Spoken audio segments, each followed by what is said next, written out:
जैसे अभी लॉरेंस बिश्नोई का हमने पूरा का पूरा गैंग देखा यहाँ पे, जिसमें सिद्धू मूसेवाला की हत्या हो गई। उसका कितना बड़ा नेटवर्क घूमता है, जिसमें उसके कितने शार्प शूटर हैं, 600 से अधिक कहते हैं कि उसके शार्प शूटर्स हैं।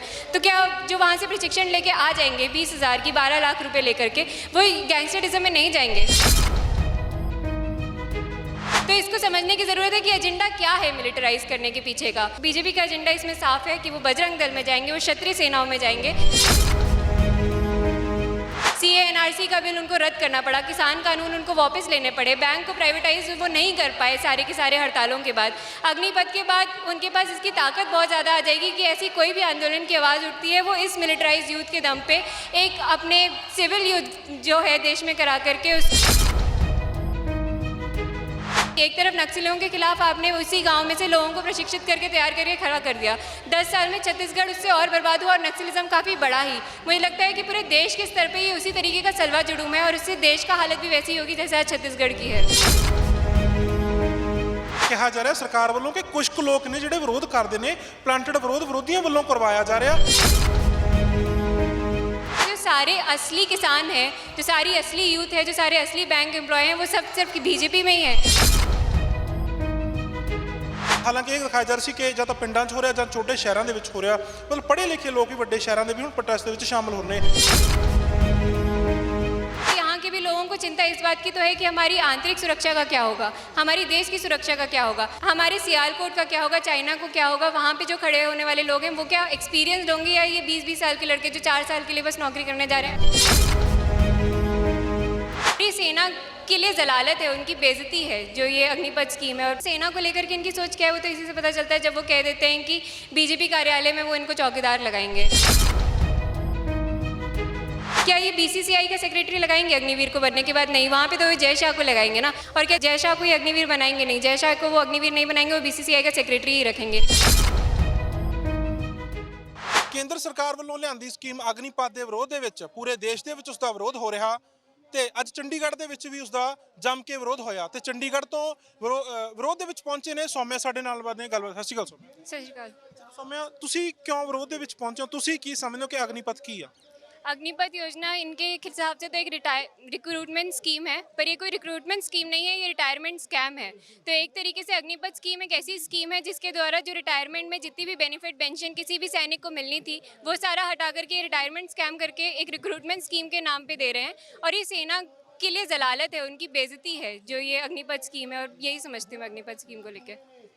ਤੁਹਾਨੂੰ ਕੀ ਲੱਗਦਾ ਕਿ ਮੰਨ ਲਓ ਜੇ ਜਿਹੜੇ ਵੀ ਆ 4 ਸਾਲ ਬਾਅਦ ਵਾਪਸ ਆ ਜਾਣਗੇ ਤਾਂ ਉਹਦੇ ਸਿੱਟੇ ਕੀ ਹੋਣਗੇ? ਜਿਸ ਤਰ੍ਹਾਂ ਕਿਹਾ ਜਾ ਰਿਹਾ ਕਿ ਉਹਦੇ ਸਿੱਟੇ ਬਹੁਤ ਭਿਆਨਕ ਹੋਣਗੇ ਜਿਹੜੇ 4 ਸਾਲ ਬਾਅਦ ਇੱਕ ਵੈਲ ਟ੍ਰੇਨਡ ਜਿਹੜੇ ਉੱਥੇ ਰਿਕਰੂਟ ਆਉਣਗੇ। देखिए, हमारे देश में जो सेना है वो कोई जॉब की बात नहीं है, वो एक जुनून की बात है। जो युवा तैयारी करता है, जो सुबह दौड़ने जाता है, आप किसी भी गांव में चले जाइए, आप किसी भी शहर में चले जाइए, चाहे वो पंजाब हो, चाहे वो मध्य प्रदेश हो, यूपी हो, आप सारे मैदानों में देखोगे सुबह का जो यूथ है वो उठ के दौड़ रहा है, वो सेना के लिए तैयारी कर रहा है। अब आप उसको कह रहे हैं कि वो सिर्फ 4 साल के लिए ठेके पे नौकरी पे जाएगा और वो 10वीं के बाद तुरंत चले जाएगा, और आप उसको सारी उसमें प्रशिक्षित कर रहे हैं, मिलिटराइज कर रहे हैं एक तरीके से, और फिर उसको 4 साल के बाद नौकरी से निकाल दे रहे हैं। हास्यास्पद बात तो ये है कि हर कोई इस बारे में बाहर निकल के बात कर रहा है, चाहे वो महिंद्रा एंड महिंद्रा हो, चाहे वो अंबानी अडानी हो, चाहे वो कोई भी कॉर्पोरेट हाउस हो, वो कह रहा है कि हम इनको नौकरी देंगे, हम इनको नौकरी देंगे। जबकि जो सेना है जिसके लिए वो प्रशिक्षित होंगे वो ये नहीं कह रही कि वो इन्हें नौकरी देगी कि नहीं देगी, और वो सेना की ही प्रशिक्षण लेके आ रहे हैं। तो इसको समझने की ज़रूरत है कि एजेंडा क्या है मिलिटराइज करने के पीछे का। तो कुछ लोगों का भय तो ये है कि वो जैसे अभी लॉरेंस बिश्नोई का हमने पूरा का पूरा गैंग देखा यहाँ पे, जिसमें सिद्धू मूसेवाला की हत्या हो गई। उसका कितना बड़ा नेटवर्क घूमता है, जिसमें उसके कितने शार्प शूटर हैं, 600 से अधिक कहते हैं कि उसके शार्प शूटर्स हैं।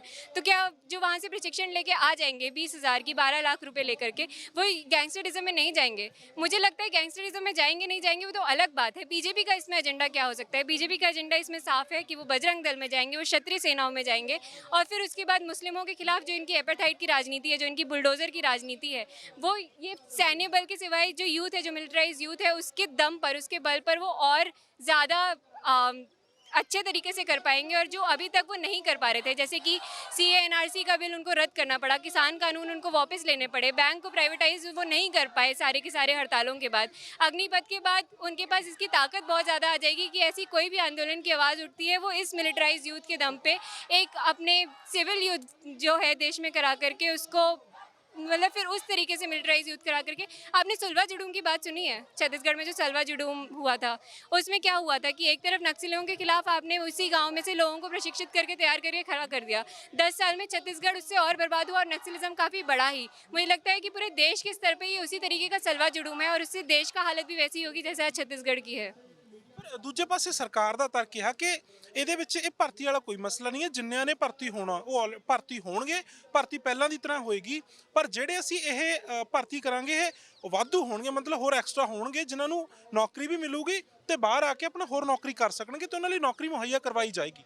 रक्षा मंत्रालय का कल ही का ये बयान है कि अग्निपथ स्कीम के सिवाय किसी और स्कीम के तहत या किसी और तरीके से भर्ती नहीं होगी। पहली बात तो ये, जो वो कह रहे हैं कि भर्ती इसमें भी होगी और भी होगी, तो वो अभी इतने जितने रक्त खाली हैं उसमें भर्तियां उन्होंने अभी तक क्यों नहीं कराई? 1.25 लाख से ऊपर सेना में पद खाली हैं, फिर सेना में ही क्यों? आप यूनिवर्सिटी में देख लीजिए, वहाँ पे कितने पद खाली हैं, आप स्टेनोग्राफर के देख लीजिए। आए दिन हम इसी बात पे आंदोलन सुनते हैं कि कितने पद रिक्त हैं और उसकी अभी तक भर्ती नहीं हो रही।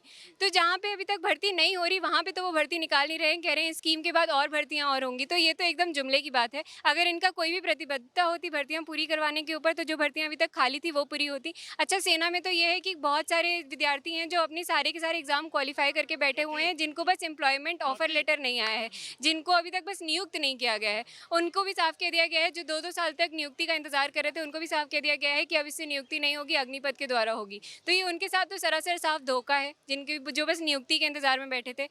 तो ऐसे तो वो आने वाले समय में बहुत सारे आंदोलित छात्र जो अभी सिर्फ नियुक्ति पत्र का इंतजार कर रहे हैं उनको भी बोल देंगे कि आपने जो भी क्वालिफाई किया है वो सब खत्म हो गया और हम कोई दूसरी स्कीम ले आए हैं, अब इसके तौर पे नियुक्ति होगी। ਅੱਛਾ ਸੌਮਿਆ, ਇੱਕ ਇਹ ਵੀ ਕਿਹਾ ਜਾ ਰਿਹਾ ਸਰਕਾਰ ਵੱਲੋਂ ਕਿ ਕੁਝ ਕੁ ਲੋਕ ਨੇ ਜਿਹੜੇ ਵਿਰੋਧ ਕਰਦੇ ਨੇ, ਪਲਾਂਟਡ ਵਿਰੋਧ ਵਿਰੋਧੀਆਂ ਵੱਲੋਂ ਕਰਵਾਇਆ ਜਾ ਰਿਹਾ, ਇਹ ਆਮ ਲੋਕ ਜਾਂ ਭਾਰਤ ਦਾ ਜਿਹੜਾ ਯੂਥ ਆ ਮਤਲਬ ਉਹ ਨਹੀਂ ਵਿਰੋਧ ਕਰ ਰਿਹਾ, ਇਹ ਕਹਿ ਰਹੀ ਸਰਕਾਰ। ये तो फिर हर उसमें आंदोलन में वो कहते ही थे कि किसान जो है, किसान आंदोलन में है वो असली किसान नहीं है। फिर जो बैंकर्स का आंदोलन हुआ था उसमें वो कह रहे थे कि जो बैंकर हैं वो असली बैंकर नहीं है।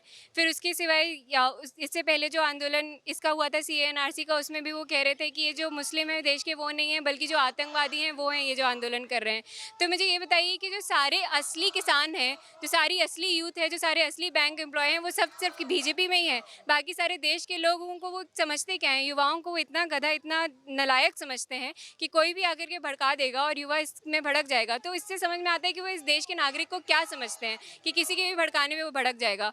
और एक तरफ तो इनका ये भी आरोप होता है कि विपक्ष कुछ करती नहीं, विपक्ष कुछ बोलती नहीं। तो विपक्ष अगर इसमें सामने आकर के बोल रही है तो उसको षड्यंत्र की तरह नहीं दिखा सकते। विपक्ष भी इसके विपक्ष में खड़ी हुई है, सारे नेता भी इसके विपक्ष में खड़े हुए हैं, और जो यूथ है सड़कों पे वो भी यूथ ही है जो सेना की तैयारी करता है, और वो इसलिए आक्रोशित है। और इसलिए आप हर जगह इतने बड़े मसले देख रहे हैं, आगजनी के मसले देख रहे हैं, आप तोड़फोड़ देख रहे हैं, वो इसलिए क्योंकि यूथ निकला हुआ है सड़कों पे। ਅੱਛਾ, ਜਿਸ ਤਰ੍ਹਾਂ ਚੰਡੀਗੜ੍ਹ ਵਰਗੇ ਵੈਲ ਐਜੂਕੇਟਡ ਜਿੱਥੇ ਲੋਕ ਰਹਿੰਦੇ ਨੇ, ਵੱਡੇ ਸ਼ਹਿਰ ਨੇ, ਉੱਥੇ ਪ੍ਰੋਟੈਸਟ ਹੋ ਰਿਹਾ ਹੁਣ, ਹੈ ਨਾ। ਹਾਲਾਂਕਿ ਇਹ ਦਿਖਾਇਆ ਜਾ ਰਿਹਾ ਸੀ ਕਿ ਜਾਂ ਤਾਂ ਪਿੰਡਾਂ 'ਚ ਹੋ ਰਿਹਾ ਜਾਂ ਛੋਟੇ ਸ਼ਹਿਰਾਂ ਦੇ ਵਿੱਚ ਹੋ ਰਿਹਾ, ਮਤਲਬ ਪੜ੍ਹੇ ਲਿਖੇ ਲੋਕ ਵੀ ਵੱਡੇ ਸ਼ਹਿਰਾਂ ਦੇ ਵੀ ਹੁਣ ਪ੍ਰੋਟੈਸਟ ਦੇ ਵਿੱਚ ਸ਼ਾਮਲ ਹੋ ਰਹੇ ਨੇ। ਜਿਸ ਤਰ੍ਹਾਂ ਤੁਸੀਂ ਆਏ ਹੋ, ਤੁਹਾਡੇ ਹੋਰ ਫਰੈਂਡਸ ਵੀ, ਗੱਲਬਾਤ ਹੁੰਦੀ ਹੈ ਇਸ ਵਿਸ਼ੇ ਤੇ, ਹੁੰਦੀ ਰਹਿੰਦੀ ਹੈ, ਜਾਂ ਹੋਰ ਜਿਹੜੇ ਚੰਡੀਗੜ੍ਹ ਦੇ ਰਹਿਣ ਵਾਲੇ ਲੋਕ ਨੇ, ਬੱਚੇ ਨੇ ਉੱਥੋਂ ਦੇ, ਉਹ ਪੂਰੀ ਤਰ੍ਹਾਂ ਇਹਨੂੰ ਸਮਝਦੇ ਨੇ?